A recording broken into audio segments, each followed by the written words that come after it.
Good noon students. आज हम लोग क्लास 11th की हिंदी में चैप्टर 17 गज़ल नामक पाठ का अध्ययन करेंगे, जिसके रचयिता हैं दुष्यंत कुमार जी। इस पाठ के पार्ट फर्स्ट में हम आज सर्वप्रथम दुष्यंत जी के जीवन परिचय और उसके बाद उसमें हम कुछ गज़लों का अध्ययन करेंगे। पाठ का नाम ही है गज़ल। तो आइए हम सर्वप्रथम इसके कवि जो दुष्यंत कुमार हैं उनका जीवन परिचय देख लेते हैं। देखिए, दुष्यंत कुमार का जन्म सन 1933 ईस्वी में उत्तर प्रदेश के राजपुर नवादा नामक गांव में हुआ था। दुष्यंत कुमार जी ने अपना साहित्यिक जीवन इलाहाबाद से प्रारंभ किया और परिमल नामक एक इलाहाबाद की साहित्यिक संस्था है। दुष्यंत जी नियमित सक्रिय रूप से इसकी गोष्ठियों में भाग लेते रहे थे। दुष्यंत जी ने अपनी जीविका चलाने के लिए आकाशवाणी में और मध्य प्रदेश के राजभाषा विभाग में भी कार्य किया था। गज़ल की विधा को हिंदी में प्रतिष्ठित करने का जो श्रेय है वह अकेले दुष्यंत कुमार जी को ही जाता है, क्योंकि हिंदी विधा जो गज़ल की विधा है इसको हिंदी में दुष्यंत जी ने ही प्रतिष्ठित किया। इसके पहले किसी भी कवि ने गज़ल नहीं लिखा था हिंदी में जिसे हिंदी साहित्य में स्थान मिला हो। और मात्र थोड़ी सी, जैसे कि 1933 ईस्वी में इनका जन्म हुआ था, अल्पायु में ही सन 1975 ईस्वी में इनका देहावसान हो गया। बहुत अल्प समय ये हिंदी साहित्य को दे सके थे, लेकिन उस अल्प समय में भी इनका जो हिंदी साहित्य को योगदान रहा वह थोड़ा नहीं था, कम नहीं था, बल्कि उस अल्प समय में, जीवन के अल्प समय में ही इन्होंने हिंदी को काफ़ी योगदान दे दिया था। इनका योगदान हिंदी के लिए काफ़ी बड़ा था, विशाल था। इनकी जो रचना है, जैसे सूर्य का स्वागत, साये में धूप, एक कंठ विस्पाई आदि इनकी रचनाएं हैं। तो ये था दुष्यंत कुमार जी का जीवन परिचय। आइए अब हम इनके द्वारा लिखित जो गज़ल है इस पार्ट में 3 गज़लों का हम अध्ययन करते हैं। आइए इन गज़लों की व्याख्या देखते हैं। देखिए, पहली गज़ल है, कहाँ तो तय था चिरागा हर एक घर के लिए, कहाँ चिराग मयस्सर नहीं शहर के लिए। कहाँ तो तय था चिरागा हर एक घर के लिए। प्रस्तुत गज़ल में कवि ने राजनीति व समाज में जो भ्रष्टाचार चल रहा है उसका वर्णन किया है इस गज़ल में। तो देखिए क्या कहता है कवि, कहाँ तो तय था चिरागा हर एक घर के लिए। चिरागा, चिरागा का मतलब है सुख सुविधाएं। यहाँ चिरागा से तात्पर्य, से चिराग का शाब्दिक अर्थ होता है दीपक, लेकिन यहाँ चिराग से तात्पर्य है सुख सुविधाएं। कवि कहता है कि जब हमारा देश स्वतंत्र हुआ तो नेताओं ने यह निश्चय किया था कि हम प्रत्येक घर को सुख सुविधाओं से युक्त करेंगे। क्योंकि इसके पहले हमारे यहाँ अंग्रेज़ों का शासन था। अंग्रेज़ जो थे वो केवल हमारे देश का शोषण कर रहे थे। तो जब हमारा देश स्वतंत्र हुआ तो हमारे देश के नेताओं ने यह निश्चय किया था कि हम अपने देश के प्रत्येक घर को अर्थात प्रत्येक परिवार को सुख सुविधाएं प्रदान करेंगे। कहाँ चिराग मयस्सर नहीं शहर के लिए। लेकिन फिर कवि कह रहा है कि आज की स्थिति अगर हम देखते हैं तो हमारे देश में पूरे शहर के लिए, जन सामान्य के लिए जो आवश्यक सुख सुविधाएं होनी चाहिए वो नहीं हैं। फिर प्रत्येक परिवार के लिए सुख सुविधाओं की जो बात कही गई थी उसकी तो बात ही नहीं है। अर्थात वो काफ़ी दूर की बात हुई कि प्रत्येक परिवार को सुख सुविधाएं देंगे। यहाँ तो पूरे शहर के लिए भी जन सामान्य की सुविधाएं नहीं हैं।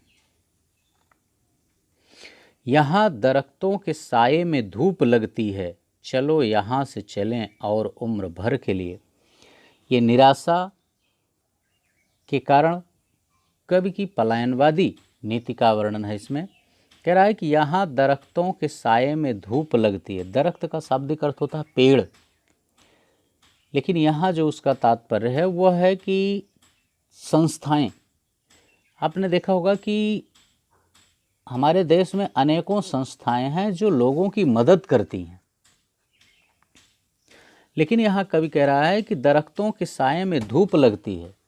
यहाँ तो हमारे देश में जो अनेक ऐसी जन कल्याणकारी संस्थाएं थी जो लोगों की मदद करती थी, लोगों की सहायता करती थी, वह संस्थाएं भी आज अपने कार्य का ठीक से निर्वहन नहीं कर रही हैं। अर्थात इन संस्थाओं के होने के बावजूद भी लोगों को कष्ट मिल रहे हैं। अर्थात ये संस्थाएं जिस मदद के लिए जानी जाती हैं, जिसके लिए उनका गठन किया गया है, वो उस कार्य को नहीं कर रही हैं। ठीक वैसे ही जैसे आप धूप से बचने के लिए पेड़ को लगाते हैं, लेकिन अगर पेड़ के नीचे जाने के बाद भी हमें धूप मिलती है, धूप लगती है, तो उस पेड़ को लगाने का कोई लाभ नहीं है। इसीलिए यहाँ कवि कह रहा है कि यहाँ दरख्तों के साए में धूप लगती है। यहाँ तो छायादार पेड़ के नीचे जाने के बाद भी धूप मिल रही है। अर्थात हमारे देश में अनेकों ऐसी संस्थाएं हैं जो लोगों के लिए कल्याणकारी कार्य करती हैं, लेकिन उन कल्याणकारी कार्य करने वाली संस्थाओं से भी कोई लाभ नहीं है। अर्थात इन संस्थाओं के होने के बावजूद भी लोगों के लिए जन कल्याणकारी कार्य नहीं किए जा रहे हैं। चलो यहाँ से चलें और उम्र भर के लिए। फिर कवि कह रहा है कि इसीलिए लोगों में घोर निराशा की भावना है और अब हमारी भी यह इच्छा हो रही है कि आओ हम यहाँ से पलायन कर जाएं। अर्थात यहाँ रहना अब उचित नहीं है। ना हो कमीज तो पाँवों से पेट ढक लेंगे, ये लोग कितने मुनासिब हैं इस सफ़र के लिए। देखिए यहाँ कवि ने इस तीसरी गज़ल में जन सामान्य का वर्णन किया है। कह रहा है कि ना हो कमीज तो पाँवों से पेट ढक लेंगे। यदि इन जन सामान्य लोगों के पास कमीज ना हो तो वह अपने पैरों को मोड़ करके ही अपने पेट को ढक लेते हैं। अर्थात वे कष्ट को सहन कर लेते हैं, लेकिन उनमें विरोध करने का साहस नहीं होता है। ये लोग कितने मुनासिब हैं इस सफ़र के लिए। कभी कह रहा है इन राजनेताओं के राजनीतिक जीवन के लिए ये लोग कितने सुलभ हैं। अर्थात इन्हीं लोगों को, ऐसे ही लोगों के कारण इन राजनेताओं का राजनीतिक सफ़र आसानी से चल रहा है कि इनमें कभी विरोध करने का साहस नहीं आता है। ये चुपचाप राजनेताओं और अन्य के द्वारा किए गए अन्याय को आसानी से सहन कर लेते हैं। ओके बच्चों, तो ये थे इस तीनों गज़लों के अर्थ। अगर कोई भी प्रॉब्लम होती है तो आप हमें कमेंट करके बताएं। हमारे व्हाट्सएप नंबर से आप पूछ सकते हैं।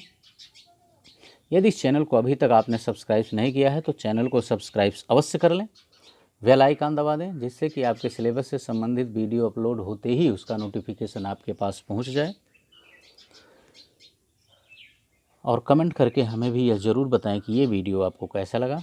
तो आइए अब हम इसका शिल्प सौंदर्य देखते हैं। देखिए इसमें खड़ी भाषा, खड़ी बोली भाषा का प्रयोग किया गया। भाषा जो है वो खड़ी बोली है। लक्षणा शब्द शक्ति का प्रयोग किया गया है। साय में धूप लगना विरोधाभास अलंकार है, अनुप्रास अलंकार है। इसमें कवि की निराशा व पलायनवाद की प्रवृत्ति का वर्णन किया गया है। उर्दू भाषा का प्रयोग होने से भाव में गहनता आ गई है।